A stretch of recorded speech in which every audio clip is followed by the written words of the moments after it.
Hello guys, আমি স্বামী, তোমাদের সবাইকে জানাচ্ছি বিগ ওয়েলকাম। আর আমি বাড়িতে বসে বসে ভাবছিলাম কী করা যায়, তাই ভাবলাম যে একটু সাজগোজ করি, যেটা হচ্ছে মেয়েদের ফেভারিট কাজ। তো ওই জন্য একটা সুন্দর দেখে শাড়ি পরে নিয়েছি, তার সাথে ম্যাচিং করে পরে নিয়েছি এই গ্লাস স্লিভস ব্লাউজ, যেগুলো আমার প্রচণ্ড ফেভারেট। তারপরে হচ্ছে সুন্দর করে একটু আইলাইনার পরে নিলাম, লিপস্টিকটা আমি অলরেডি পরেছিলাম কারণ আমি এক জায়গায় বেরিয়েছিলাম। তার সাথে দেখো এই হারটা একদম ম্যাচ হয়ে গেছে, এটার সাথে ম্যাচিং করে কিন্তু আমি কিনিনি গাইস, এমনি ভালো লেগেছিলো কিনেছিলাম, বাট দেখো দারুণভাবে ম্যাচ হয়ে গেছে।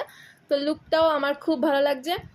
বাট প্রত্যেকবার আমার একটা জিনিস নিয়ে সমস্যা হয়, সেটা হচ্ছে চুল নিয়ে। আমি কী চুল বাঁধবো ব্যাঙের ছাতার মধ্যে, আমি চুল বুঝতেই পারি না।